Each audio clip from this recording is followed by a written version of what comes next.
والصلاة والسلام على من لا نبي بعد اما بعد فاعوذ باللہ من الشیطان الرجیم بسم اللہ الرحمن الرحیم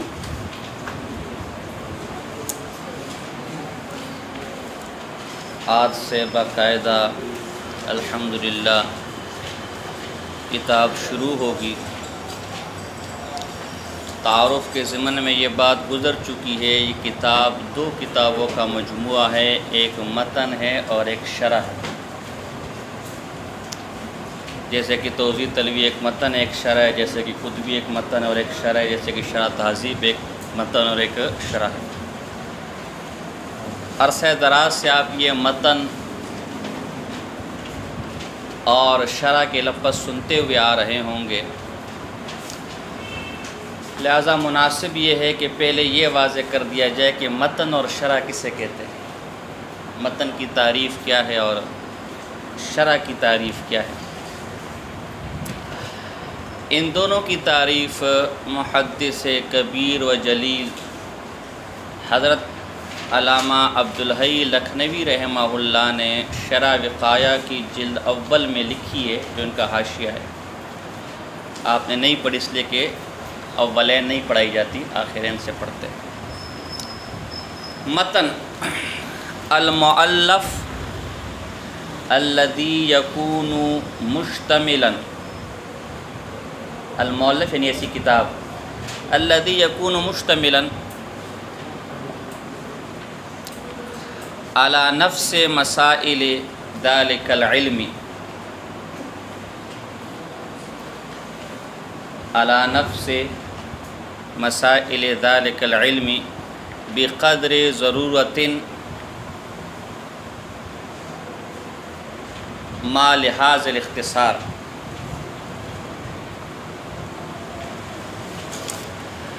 ایسی کتاب جس کے اندر اس علم کے اصولی مسائل کو ذکر کیا جائے اور اختصار بقدر ضرورت اور اختصار کا خیال رکھا جائے۔ سمیہ یعنی متن کو متن کیوں کہا جاتا ہے؟ لکونھا اصلا و اساسا للشروع،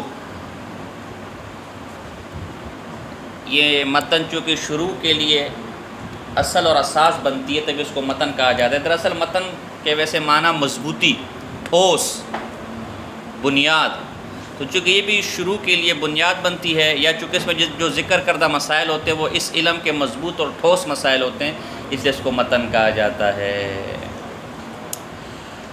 اس کے ساتھ شرح آتا ہے۔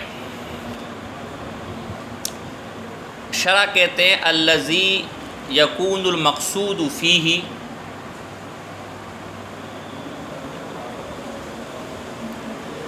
حل کتاب آخر،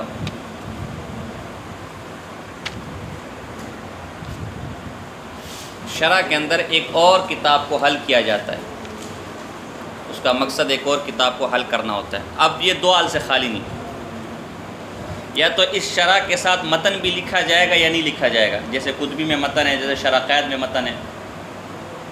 تو اگر متن ساتھ لکھا جائے تو یہ شرح کہلاتی ہے، اور اگر متن ساتھ نہ ہو تو یہ حاشیہ اور تعلیقات کہلاتے ہیں۔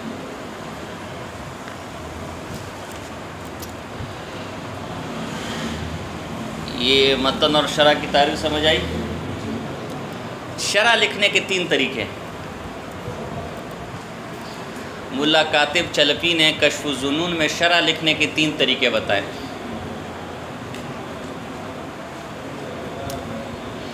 ایک تو یہ ہے کہ آپ قال اقول کے ساتھ لکھیں، جیسے قطبی ہے، قال متن ہو جائے گا، اقول اس کی شرح ہو جائے گی۔ دوسرا طریقہ یہ کہ آپ متن کو بالکل مختصر کر کے قولہ سے ذکر کریں، اس میں مقصود متن ذکر کرنا نہیں ہوتا، بس قولہ جیسے فتح الباری ہے، قولہ بس مختصر بات اور آگے وہ اپنی بات شروع کر دیتا ہے۔ تیسرا ممزوج، یعنی متن اور شرح دونوں کو ملا کر لکھیں، جیسے آپ کی شرح قائد کا طرز ہے،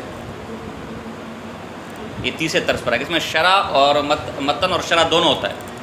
پھر متن کو شرح سے ممتاز کرنے کے لیے دو طریقے استعمال کیے جاتے ہیں۔ ایک طریقہ تو ہے کہ متن پر میم لکھ دے اور شرح پر شین لکھ دے، شرح کی عبارت پر۔ ہمارے عرف میں آج کل یہ عرف نہیں ہے، یہ رمز نہیں ہے۔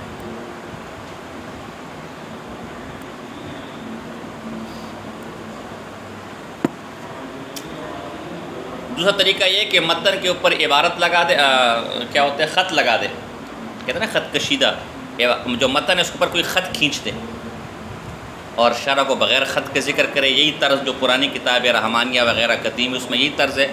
اور جو بشرا ہے یا بیروت کی ہے، اس میں یہ طرز ہوتا ہے کہ متن کو سرخ کر دیتے ہیں، جس کو ملون کہا جاتا ہے، متن کو سرخ کر دیتے ہیں، اور جو شرح ہوتی ہے اس کو سیاہی سے لکھتے ہیں، اس کو ملون کہا جاتا ہے، دو رنگ اس میں استعمال ہوتے ہیں۔ تو یہ ہماری کتاب بھی متن اور شرح عقائد۔ سمجھ آ گیا آپ کو مسئلہ؟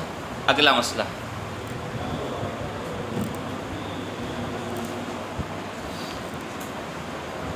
چونکہ کتاب میں شرح العقائد، عقائد کا لفظ آ رہا ہے، لہذا عقیدے کی لغوی اور اصطلاحی تعریف۔ لیکن اس سے پہلے ایک اور مسئلہ کر لیتے ہیں، لغوی کی لغوی اور اصطلاحی کی لغوی اور اصطلاحی تعریف کر لیتے ہیں۔ کیا خیال ہے؟ کبھی سنا ہے؟ یہ ایک جو ہے نا ایک جگہ، یہ اصل میں اس طرح ہوا کہ ایک جگہ مناظرہ ہوا ہمارے ایک ساتھی کا، تو وہاں علم غیب پر مناظرہ تھا۔ اس نے کہا یہ علم غیب لغوی ہے، یہاں اصطلاحی نہیں ہے۔ تو اس بدعتی نے کہا کہ لغوی کی لغوی اور اصطلاحی تعریف کرو، اور اصطلاحی کی لغوی اور اصطلاحی تعریف کرو، پھر بعد میں بات کرنا۔ مقصد خواہ مخواہ میں فضولیات تھی، یہ کوئی اولا ثانیہ کا درجہ تھوڑی ہے، کوئی ہم سوال جواب کے لیے تھوڑی ہیں ہمیں۔ تو ظاہر ہے ہر بات کا جواب دینا ضروری نہیں ہوتا، اور ہر مسئلہ ہر وقت مستحضر بھی نہیں ہوتا۔ بعد میں انہوں نے اس کو لے کر ایک دو جگہ فون بھی کیے، تو پھر میں نے اس پر مستقل مضمون لکھا، لغوی کی لغوی اور اصطلاحی تعریف، اور اصطلاحی کی لغوی اور اصطلاحی تعریف۔ اور آخر میں اس سے 10 سوال کیے۔ میں نے کہا اگر خیر ادھر تو نہیں کہتا، اگر تو نر کا بچہ ہے تو ان سوالات کے اس مضمون کا جواب بھی دے، ایک نمبر 2 قسم بھی کھا کہ جتنی کتابوں کے حوالے میں نے دیے، یہ پڑھنا تو بہت دور، ان میں سے اکثر تو نے دیکھی بھی ہے۔ اس مناظر کو میں نے جواب دیا کہ یہ قسم کھا کر اگلے مضمون میں قسم کھانا کہ جو حوالے میں نے دیے پڑھنا تو بہت دور کی بات، اکثر جو دیے سب نہیں، یہ کتابیں تو نے کبھی دیکھی بھی ہیں۔ اور نمبر 3 10 سوالات ہیں میرے، ان 10 سوالات کی لغوی اور اصطلاحی، یعنی ان سوالات کی اور اصطلاحی کی لغوی اور اصطلاحی تعریف کر لینا۔ تو رملہ قریباً 4 سال ہو گئے، وہ مضمون لاجواب ہے کہتے ہیں۔ تو چونکہ ہم نے کہا عقیدے کی لغوی اور اصطلاحی تعریف، تو ہم نے پہلے کہا لغوی کی لغوی اور اصطلاحی تعریف کر لے، اور اصطلاحی کی لغوی اور اصطلاحی تعریف کر لے۔ کیا خیال ہے؟ تو لغوی کی لغوی تعریف کہتے ہیں نا بھائی اس کلمے کی لغوی تحقیق کریں، تو لغوی کی لغوی تحقیق کیا ہے پہلے وہ کر لیتے ہیں۔ یہ باب رضیہ یرضا سے، سمع یسمع،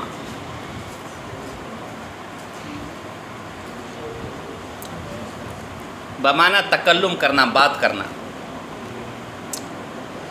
آپ نے پڑھا ہوگا حدیث کے اندر، جمعے کے دن من قال لأخی صح فقد لغا، اس نے بھی فضول بات کی۔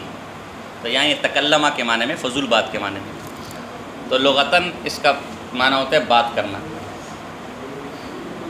اور اصطلاحاً اصوات یعبر بها کل قوم، ایسے اصوات یعبر بها کل قوم عن اغراضهم، کہ جس کے ذریعے سے ہر قوم اپنے اغراض، اپنے ما فی الضمیر کو کیا کرتی ہے، بیان کرتی ہے۔ یا الالفاظ الموضوعہ للمعانی، انشاءاللہ یہ بات آپ کو مل جائے گی علامہ سیوطی رحمہ اللہ کی جو لغت پر کتاب ہے المظہر، ایسی کتاب ہے، اس پہ آپ کو مل جائے گی انشاءاللہ، اس کو آپ خرید کے دیکھیں، پڑھیں۔ اور ویسے آپ جرجانی کی اگر کتاب التعریفات لے لیں تو وہاں پہ بھی کچھ نہ کچھ مل جائے گا۔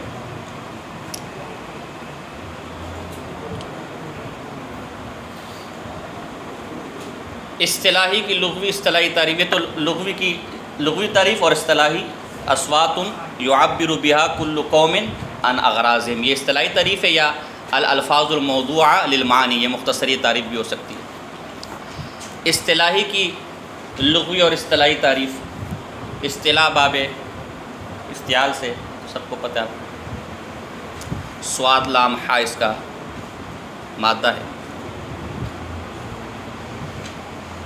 اصطلاحی تعریفات کئی کی گئی ہیں۔ اچھا ایک مسئلہ یاد رکھے، ابھی عقیدے کی بھی کئی تعریفات آئیں گی۔ یہ جو تعریفات ہوتی ہے کوئی منصوص من اللہ نہیں ہے، یہ اجتہادی مسائل ہے۔ ہر علوم کے ماہرین اپنی سوچ اور سمجھ کے مطابق ایک تعریف ذکر کر دیتے، تب ان میں دو نقص ہوتے ہیں۔ ایک تو ہر کتاب میں آپ کو نئی تعریف ملے گی، نمبر دو کوئی تعریف بالکل تمام جزیات پر منطبق نہیں ہوگی، اس لیے کہ انسان کے بنائے ہوئے نا، اور انسان ناقص ہے۔ اب یہاں ایک مستقل گفتگو ہو سکتی ہے، لیکن بار میں اس طرف نہیں جاتا، اس لیے اس کا ہر عمل ناقص ہے۔ تو تعریفات مختلف ہو سکتی ہیں، تو اس وجہ کہ اجتہادی اور اجتہاد ظن کا درجہ اور ظن میں اختلاف ہو سکتا ہے۔ وہ ایک بریلی بھائیوں کے بہت بڑے مناظر ہیں، سعید اسد فیصل آباد کے، میری سے بڑی باتیں ہوئی ہیں۔ ایک تو انتہائی درجے کا جاہل انسان ہے اور انتہائی درجے کا شاطر انسان ہے۔ تو اس نے ایک تماشا نیا یہ نکالا کہ ہم بریلیوں سے اتحاد، دیوبندیوں سے اتحاد چاہتے ہیں، لیکن دیوبندیوں کو ہم کافر کہتے ہیں، تو ہم کفر کی کوئی تعریف کریں گے جس سے تمہارا کافر ہونا ثابت ہو جائے گا، اور تم ہمیں مشرک کہتے ہو علم غیب حاضر ناظر اور فلاں فلاں پر، تو تم شرک کی ایسی جامع معنی اور بدعت کی ایسی جامع معنی تعریف کرنا کہ جو ہم پر فٹ آئے۔ اب ظاہر تعریفات تو کوئی بھی کہیں نہ کہیں بھی تو کوئی نہ کوئی اعتراض ہو سکتا ہے نا تعریفات پر، ہر تعریف پر۔ ابھی میں عقیدے کی 3 تعریفیں آپ کو پڑھاؤں گا، ویسے 5-6، ہر تعریف پر اعتراض ہو سکتا ہے، لیکن بہرحال ہم چلنے دیتے ہیں۔ تو لیکن ہم نے کیا کیا کہ ان کی اپنی کتابوں سے شرک اور بدعت کی تعریف جمع کی جو ان پر فٹ ہو رہی تھی۔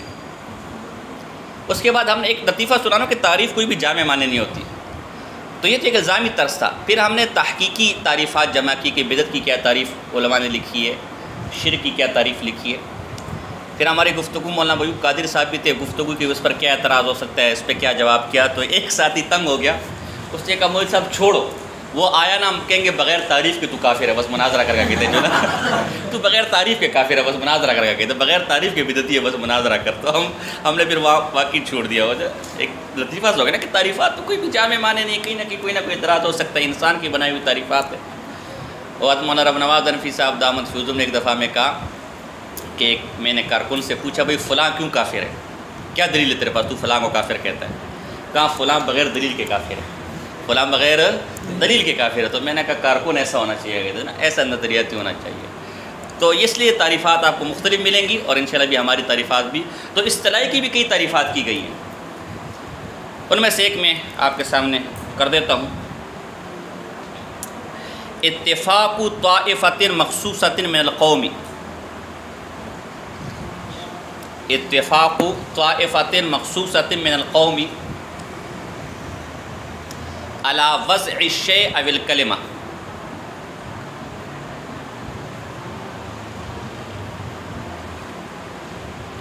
اتفاق طائفۃ مخصوصۃ من القوم علی وضع الشیء او الکلمہ۔ ایک اور تعریف بھی کی گئی ہے کہ لفظ کو اپنے اصل معنی سے نکال کر کسی اور معنی میں استعمال کرنا، کسی اور معنی کے استعمال کرنے پر کسی قوم کو اس پر اتفاق ہو جائے۔ جیسے صلاۃ کے تو لغوی معنی کئی آ سکتے ہیں نا یار، لیکن شریعت کی قوم کا، فقہا کا، قوم سے مراد یعنی اس فن کے ماہرین، قوم سے آپ کی پٹھان، چودھری، خان، پنجابی، سرائے کی یہ مراد نہیں ہے، وہ بھی ہیں لیکن ان کی پھر اپنی زبان کی اصطلاحات ہیں۔ تو ہر فن، ہر علاقے کے ماہرین، تو اب صلاۃ ہمارے ہاں کسی اور معنی میں استعمال ہوتا ہے فقہا کی زبان میں، کلمہ کے لغوی معنی کچھ اور ہے، زخم کرنا نحو میں کسی اور معنی میں، نورانی قاعدے میں کسی اور معنی میں، عقائد میں کسی اور معنی میں۔ تو لفظ کو اس کے اصل معنی سے کوئی قوم کسی فن کے ماہر نکال کر ایک دوسری خاص معنی میں اس کو استعمال کریں، یہ بھی اصطلاح کہلاتی ہے۔ پھر اس کی 3 قسمیں آپ نے خطبی میں پڑھی ہوگی، اصطلاح عرفی اور شرعی وغیرہ، بہرحال اس تفصیلات میں ہم نہیں جاتے۔ العقائد یہ عقیدہ کی جمع ہے۔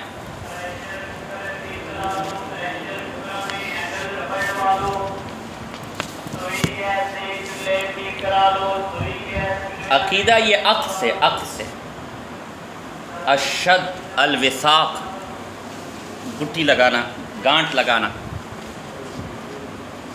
تو چونکہ گانٹھ لگانے سے رسی مضبوط ہو جاتی ہے، وہ چیز مضبوط ہو جاتی ہے جس کو آپ گانٹھ لگاتے ہیں، تو اس طرح عقیدہ بھی مضبوط ہوتا ہے۔ یہ مناسبت ہے،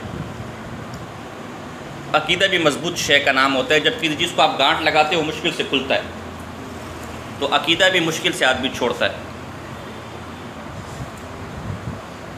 تعریفات، ایک تعریف یہ کی گئی ہے، علم یبحث فیہ عن المبدأ والمعاد، علم یبحث فیہ عن المبدأ والمعاد واحوال الکائنات علی قانون الاسلام۔ مبدأ، کائنات کی ابتدا کیسے ہوئی، معاد، قیامت، یہ سب کچھ کیسے ختم ہوگا، اور کائنات کے لیل و نہار جس سے اللہ کی وحدانیت ثابت ہو، قانون شریعت کے اصولوں کے مطابق۔ وہ علم یعرف بہ العقائد الاسلامیہ یا یعرف بہ العقائد الدینیہ بأدلۃ شرعیہ، ایک تعریف یہ کی گئی ہے۔ تیسری تعریف جس کو پسند کیا گیا اور جامع معنی تعریف ہے، جو شرع مواقف کے اندر بھی ہے اور کشف الظنون کے اندر بھی ہے، ہوا علم یقتدر معہ، ہوا علم یقتدر معہ علی اثبات العقائد الدینیہ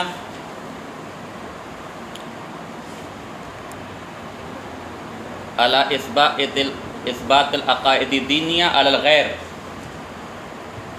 بالحجج، بإیراد الحجج، بإیراد الحجج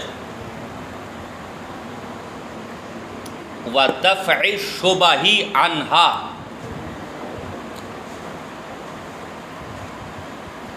ودفع شبہ عنہا۔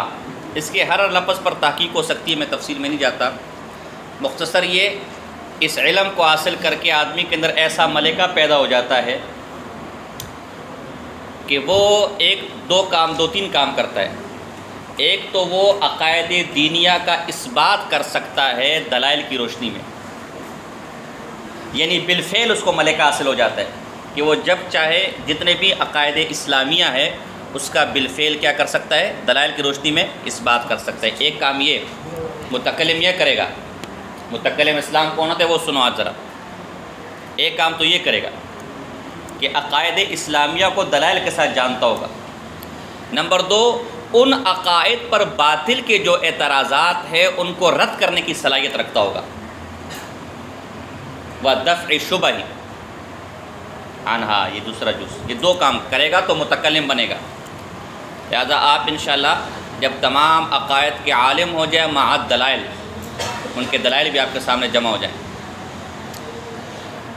اور فریق مخالف کے اعتراضات اور شبہات کا مسکت جواب بھی دینے کی صلاحیت ہو تو آپ متکلم ہیں، آپ مناظر ہیں۔ یہ نہیں کہ امام اہل سنت مولانا سرفراز خان صفدر صاحب کی اردو کی 2 کتابیں پڑھی اور مناظر اسلام اور خطیب شرق اور غرب ہو گئے تھے۔ بات سمجھے کہ نہیں سمجھے؟ یہ ابتدائی باتیں تھیں۔ اگلی بات، بسم اللہ الرحمن الرحیم، مصنف علیہ رحمٰن نے اپنی کتاب کو بسم اللہ الرحمن الرحیم سے شروع کیا، اس کے بعد الحمدللہ المتوحد یعنی خطبہ وغیرہ الی آخر شروع کیا۔ اعتراض یہ ہوتا ہے کہ ابھی آپ نے شرع کا معنی بیان کیا، اچھا ایک ترجمہ بھی ہوتا ہے،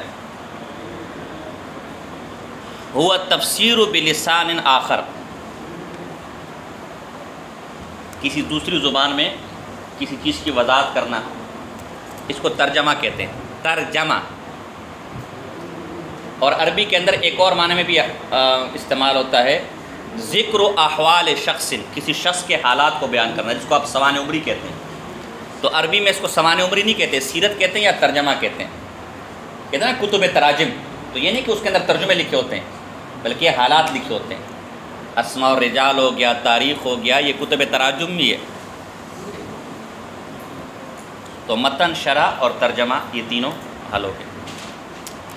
تو شارح کا کام تو کتاب حل کرنا تھا، تو کتاب حل کرنے کے بجائے وہ بسم اللہ اور حمد اللہ میں لگ گئے۔ یہ تو کتاب کے مقاصد میں سے ہی نہیں ہے۔ دراصل شارح نے حدیث پر عمل کرنا تھا، قرآن کی اتباع کرنی تھی، سلف کے پیچھے چلنا تھا۔ کل امر ذیبال، تم سن کے تھک گئے ہو۔ لم یبدا فیہ ببسم اللہ الرحمن الرحیم، وفی روایت لا یبدا فی بالحمد للہ، ابن ماجہ کی، فہو اقطع و ابتر، اس طرح کے الفاظ ہیں۔ ہر وہ کام جس کو بسم اللہ سے شروع نہ کیا جائے یا الحمدللہ سے شروع نہ کیا جائے وہ دم بریدہ ہوتا ہے، ناقص ہوتا ہے۔ تو اس پر عمل کرنے کے لیے پہلے بسم اللہ اور خطبہ لے کر آئے، اور اسلاف کا طریقہ بھی یہی ہے کہ وہ اپنی کتاب جب شروع کرتے تو بسم اللہ اور الحمد سے شروع کرتے ہیں۔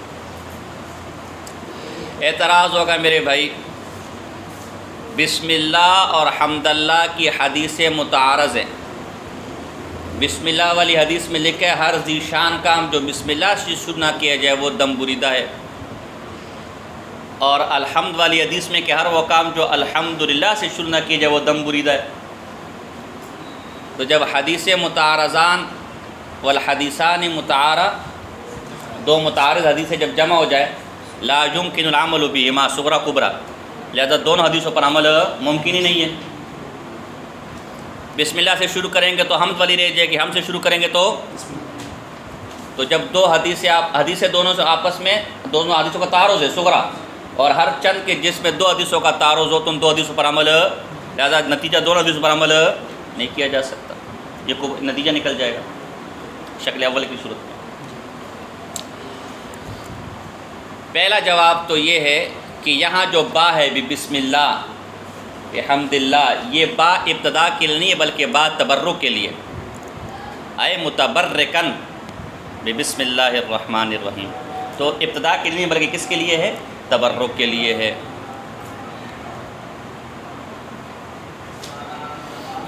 اعتراضی کوئی نہیں۔ دوسرا جواب، ابتدا کی تین قسمیں، ابتداء حقیقی، تقدم الشیء علی جمیع ما عدا، یہ قضیہ کلیہ کے حکم میں، ابتداء عرفی، تقدم الشیء علی شیء ما، یہ قضیہ محملہ کے حکم میں، ابتداء اضافی، تقدم الشیء علی بعض ما عدا، یہ قضیہ جزیہ کے حکم میں۔ اب عقلاً 9 صورتیں بن سکتی ہیں۔ بسم اللہ والی حدیث بھی ابتداء حقیقی پر معمول ہو، اور الحمد والی حدیث بھی ابتداء حقیقی پر معمول ہو، بسم اللہ والی حدیث بھی ابتداء عرفی پر معمول ہو، الحمد والی حدیث بھی ابتداء عرفی پر محمول ہو، بسم اللہ والی حدیث بھی ابتداء اضافی پر محمول ہو، الحمد والی حدیث بھی ابتداء اضافی پر محمول ہو۔ چوتھی صورت، بسم اللہ والی حدیث ابتداء حقیقی پر معمول ہو، الحمد والی حدیث ابتداء عرفی پر معمول ہو۔ پانچویں صورت، بسم اللہ والی حدیث ابتداء حقیقی پر معمول ہو اور الحمد والی حدیث ابتداء اضافی الی آخری۔ لے جواب، اس میں سے چوتھی صورت کو لے لیں گے۔ آپ لوگ پریشان نہ ہو، مجھے کراچی کا مزاج پتہ ہے، پریشان نہ ہو، یہ صرف آج اور کل برداشت کر لو، دو وجہ سے۔ ابھی تو آگے متوحد پر جو میں بولوں گا وہ تو آپ وہ سننا۔ 2 وجہ سے، بعض ہمارے ساتھی ایسے ہوں گے جو ناواقفی کی وجہ سے ہو سکتا ہے عقیدے میں ہمارے ساتھ متفق نہ ہو، تو ان کو نصیحت ہو جائے گی کہ جو حدیث جو استاد ایک ایک لفظ پر اتنی تحقیق کر سکتا ہے، غور و فکر کر سکتے ہیں، انشاءاللہ وہ عقیدوں پر بھی غور و فکر کر کے آیا ہوگا، وہ غلط عقیدے نہیں رکھتا ہوگا، وہ پاگل تو نہیں ہے کہ جس کا قبر اور حشر میں کوئی فائدہ نہیں اس پر تحقیقات جھاڑے، اور جس کا قبر اور حشر میں پوچھنے اس کے بارے میں کچھ پتہ ہی نہ ہو۔ تو اگر بالفرض میرا عقیدہ ایسا نہیں ہے تو انشاءاللہ استاد جی پر مجھے کیا ہے، اعتماد ہے، اس نے تحقیق کی ہوگی۔ اور دوسرا یہ، اگر پھر بھی کسی کا علم جوش مارے تو اس کو بھی نصیحت ہو جائے کہ ذرا خیال کرنا ہے۔ اگر پھر بھی کسی کا علم جوش مارے کہ نہیں میں نے استاد جی سے بحث کرنی تو وہ ذرا خیال کرے، پھر بات سمجھے کہ ابھی آپ نے ہمارا پیار دیکھا ہے، ہمارا وہ والا سٹائل نہیں دیکھا انشاءاللہ جو ہمارا میدان میں ہوتا ہے، کہتے تھے نا۔ تبھی تو بڑوں کے پاس ہمارا نام لوگے تو مناظرہ ویسے ہی ختم ہو جائے گا کہ نہیں ہم نہیں کر رہے، بس چھوڑو، ٹائم نہیں ہے، کہتے تھے۔ بہرحال تو اس میں سے چوتھی صورت پر ہم معمول کریں گے. بسم اللہ کو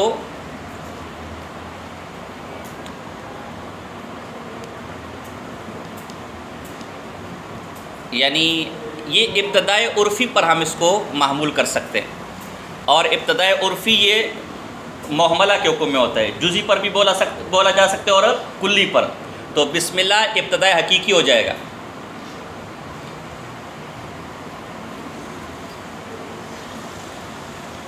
اور الحمد یہ اضافی بھی ہو سکتا ہے، عرفی بھی ہو سکتا ہے. بات سمجھ آ رہی کہ نہیں آ رہی؟ چونکہ مقصود سے مقدم نہیں ہے، اس سے مقدم مقصود نہیں ہے، بسم اللہ مقصود نہیں ہے، لہذا الحمد اس پر بھی معمول ہو سکتا ہے. اور جز سے بعض مادہ سے مقدم ہے تو اس پر بھی کیا معمول ہو سکتا ہے.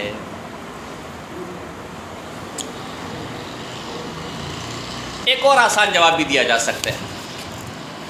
یہ سارے مغز ماری اس وقت کرنا جب الحمد اور بسم اللہ والی حدیثیں مختلف ہوں. علامہ انور شاہ کشمیری نے فرمایا کہ دراصل تینوں حدیثیں ایک ہی ہے. ایک حدیث میں بھی ذکر اللہ کے الفاظ ہے، الحمد بھی ذکر ہے، بسم اللہ بھی ذکر دو، جس سے شروع کر دو شروع کر دو. چوتھا جواب یہ بھی ہو سکتا ہے کہ بسم اللہ پر عمل دراصل حمد پر ہی عمل ہے، اس لیے کہ بسم اللہ کے اندر بھی الرحمن الرحیم اللہ کی حمد آ رہی ہے، لہذا اس پر بھی کیا ہو سکتا ہے، یہ کراچی کے مزاج پر ہم میں آ گئے ہوں، اس پر بھی معمول ہو سکتا ہے. آگے الحمدللہ پہلا لفظ لے لیتے ہیں. بسم اللہ میں چونکہ تحقیقات ہو چکی ہے متن و تاویہ میں. الحمدللہ میں الف لام چاروں ہو سکتے ہیں، میں اس تفصیلات میں نہیں جاتے، آپ نے پڑھ لیے ہوں گے. ہم علم کلام کے اعتبار سے الف لام کو طے کریں گے.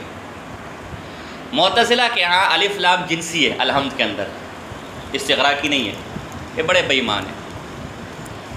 کیوں کہ آپ نے پڑھا ہے کہ معتزلہ جو ہے افعال، بندوں کے افعال کا خالق خود بندے کو مانتے ہیں. بندہ اپنے افعال کا خود خالق ہے. تو جب بندہ اپنے افعال کا خود خالق ہے تو اس کی بھی تعریف ہو سکتی ہے ان افعال پر، لہٰذا وہ استغراقی نہیں مانتے، ورنہ پھر تو ساری تعریف اللہ کے لیے ہو جائے گی نا یار.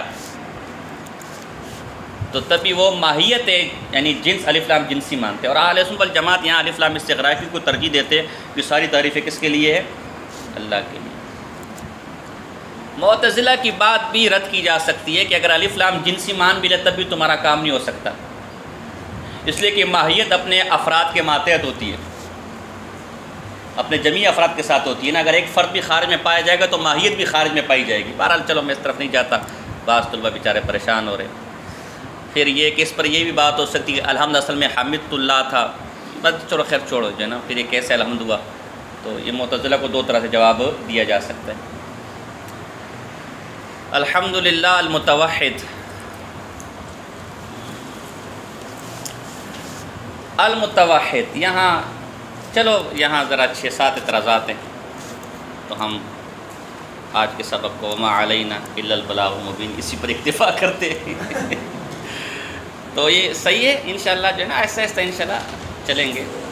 یہاں تک کچھ سمجھ آیا آپ کو؟ آگے انشاءاللہ المتوحد پر ہم بات کریں گے بعد میں انشاءاللہ.